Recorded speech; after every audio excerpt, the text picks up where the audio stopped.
and work through a little tutorial here on the concept of velocity.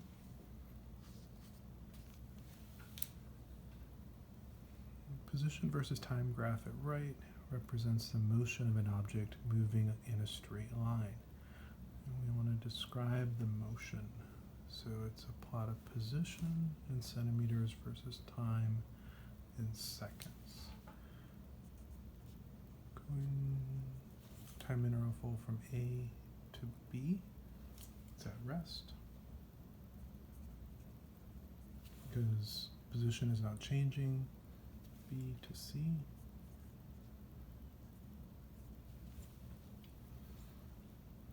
What can we say about that? Well, it is moving at a constant velocity, and that velocity is positive because the position is increasing along our axis. And then for that last interval from C to D, what can we say about that? Well, now the velocity is constant, but it is a shallower slope than from B to C. So this is moving with a slower constant velocity.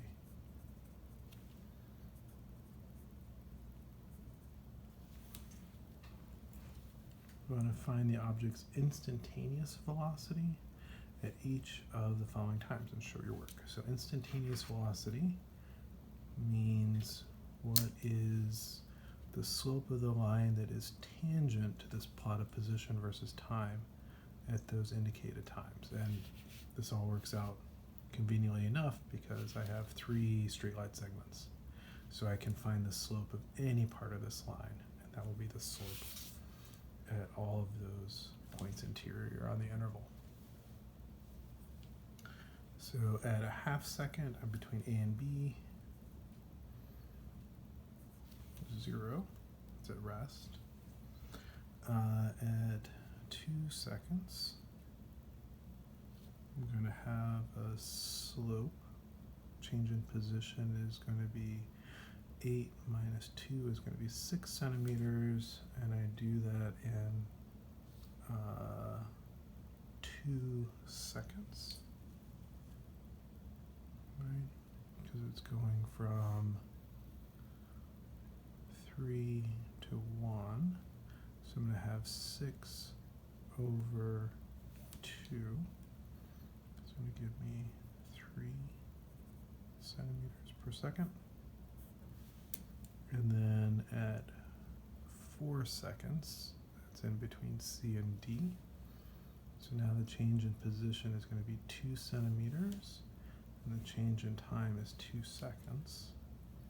So that's going to give me a slope of 1 centimeter per second. Okay. And in our notation, there's no bar for this being average or a subscript of AV. It's just the variable V. So that means the instantaneous velocity. How does the method you used to answer part 1 through 3 rely on your answer to part A? Well, our observations in part A are crucial, that all of these velocities are constant. We used constant slopes to find the instantaneous velocities V. For each of the following intervals, find the average velocity of the object. So between A and C. And we're looking for average velocity. So that's going to be a change in position of 6 centimeters over a change in time of 3 seconds. So V bar for average from A to C. It's going to be 2 centimeters per second. Between A and D, that's going to be a change in position of 8 centimeters over 5 seconds. So V from A to D is 8/5. centimeters per second, and then between B and D. So that's a change in position of 8 centimeters again, but I'm doing it over 4 seconds. So between B and D, the average velocity is 2 centimeters per second. On the graph above, sketch and label lines that would represent an object moving with a constant velocity between each of the pairs of points from parts 1 to 3. Okay, A to C.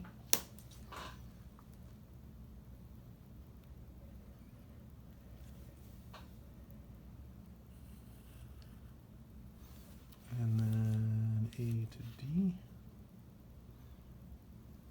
Boom, boom.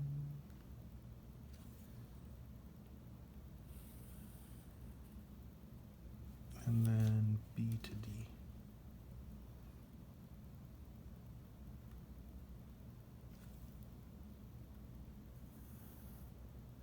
Okay.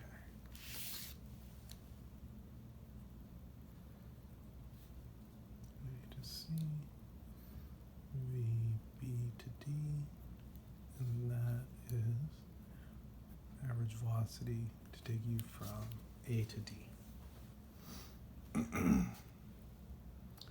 All right. In each of the cases from part C, in which of the cases from part C, if any, is the average velocity over an interval equal to the average velocity, the constant velocities occurring in that interval? For example, is the average velocity from A to C equal to a half of the average velocity from A to B and then B to C? So let's try that one first. V, A to C, is that equal to a half? Velocity from A to B is 0, and from B to C, we found that to be 3 centimeters per second.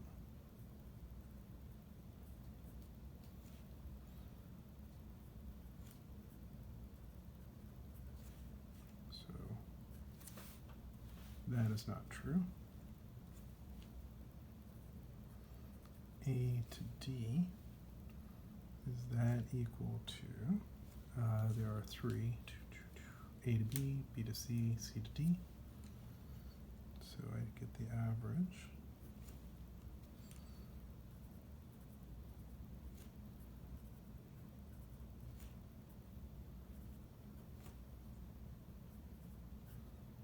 What do we have for that? I have a third of 0, 3 centimeters per second, and then 1 centimeter per second. So that's 4/3 centimeters per second, and that does not equal 8/5. And then the last one, V from B to D is the average velocity from B to D equal to a half of velocity from B to C plus average velocity from C to D. So a half of B to C is 3 centimeters per second, and C to D was 1 centimeter per second. So that's going to be 2 centimeters per second. And does that equal what we got? Yes, that one does work out.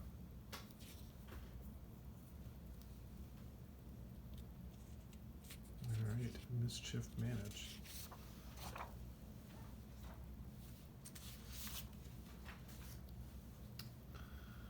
Below we have a position versus time graph, the motion of an object that has a varying velocity, You'll analyze the graph in detail around 2 seconds at a position of 2 centimeters. In the interval from t equals 0 to t equals 6 seconds, does the object move with nearly constant velocity or with definitely varying velocity? And this puppy is moving with a definitely varying velocity. So the velocity is going to be the slope, and that slope is going from a negative value to 0 to a positive value as we move along that curve. So we can tell it's varying, and we can even tell it goes through a 0. All right. In the small box in the graph above is a portion of the graph that corresponds to the motion from 1.5 seconds to 2.5 seconds. The position and time coordinates for points in this small interval are given in the following table.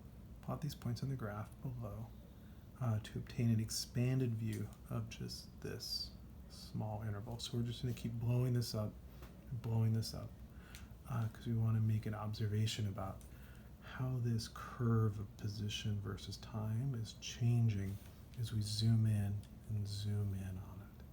Okay.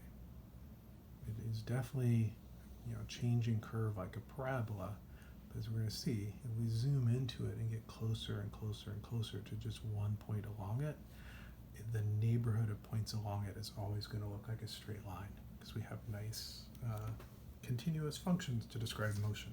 We don't have things spontaneously transporting themselves from place to place. They move smoothly and continuously.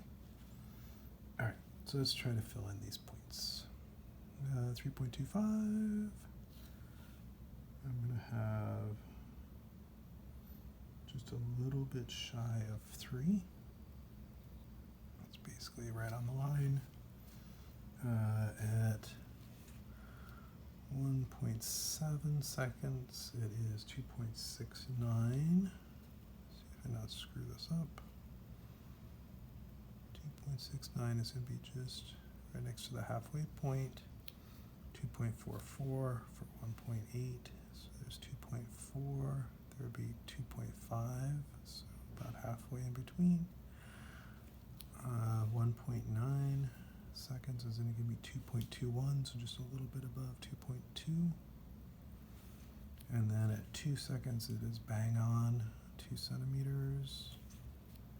2.1 seconds, it's 1.81, so just a tiny bit above 1.8.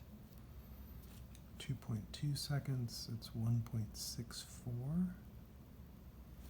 At 2.3 seconds, 1.49, so it's about halfway. And then 2.4 seconds, 1.36, so a little bit under there. And 2.5, 1.25. So right at the halfway. All right, so now if we look at how is this slope changing between points, we've blown up this area and the slope is still changing. You can sort of see that if you imagine going along that curve, but it is more subtle change. Okay? And all we've done is just taken this whole graph of that parabola and we've looked at just that part. And that is much closer to just a linear function. Still the same function, we're just looking at it more closely. All right, we're going to play that game again. So now we are looking from 1.95 seconds to 2.05 seconds. So we've sort of blown it up again. 1.95 seconds, 2.103, so just a little bit above 2.1. And then 2.082. 2.082, so just a little bit above that. And then 1.97 or 2.061. So it's just basically bang on 2.06. And then our next point, 2.04. We're exactly on that one. And then our old friend. 1.99, 2.02. Now our old friend. 2 and 2.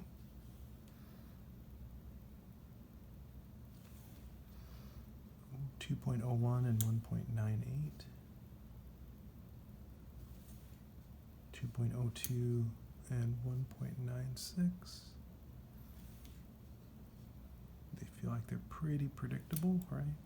Because you are almost exactly just following a straight line progression with this nice rise and run. 2.04, 1.922, so just a little bit above. And then 2.05, 1.903.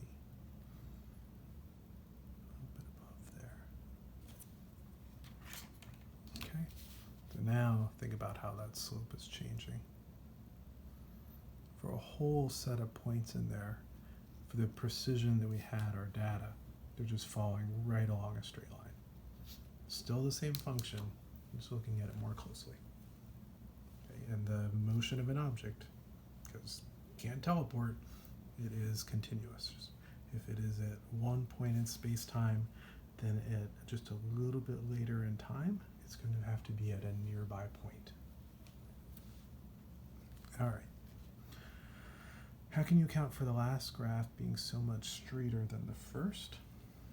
You're looking at motion over a very small time interval. And these have to be continuous functions.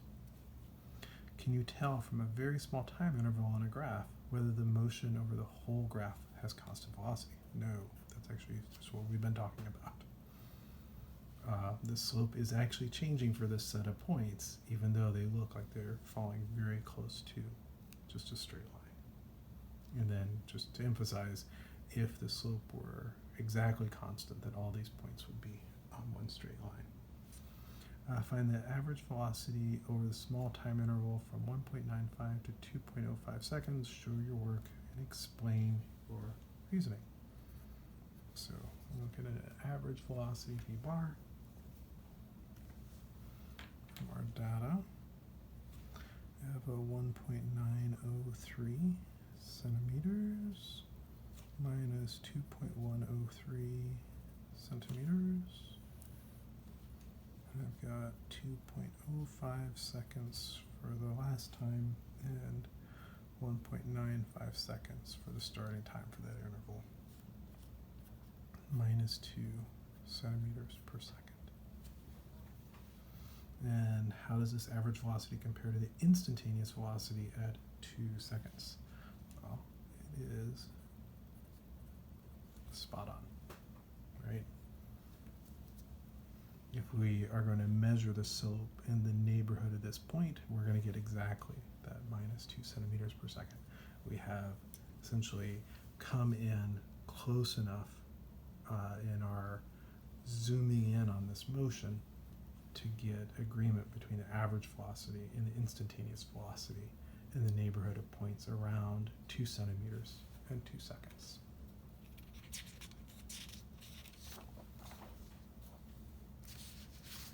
All right. An object moves along the line from point 1 to point 2 in a time interval delta t. Let us suppose that the object is speeding up. Which of the labeled points A, B, or C could correspond to the location of the object at time delta t over 2, so halfway in time? Point B lies exactly halfway between points 1 and 2. All right, so if the object is speeding up, it has to cover a greater distance in the second half of the time interval than it did in the first. So it could possibly be A, if it were not speeding up or slowing down at all, at half the time interval would be a B. At A, our reasoning must cover greater distance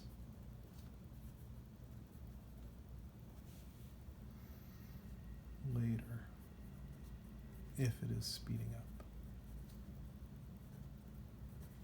Okay. Suppose instead that the object is slowing down.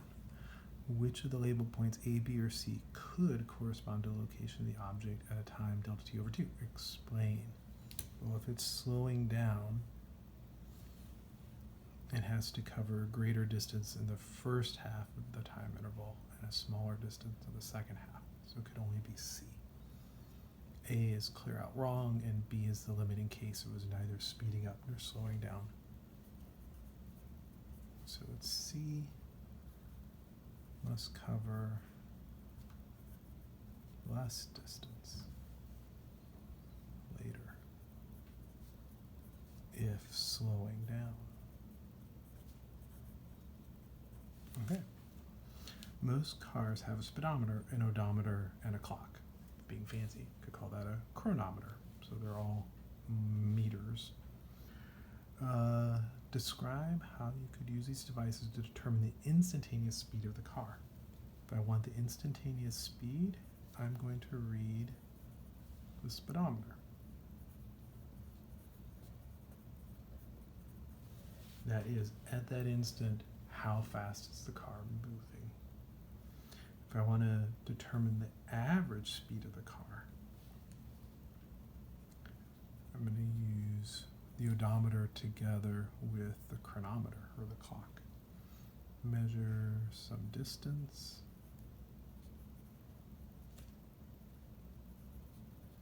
With the odometer, so we can get the numerator.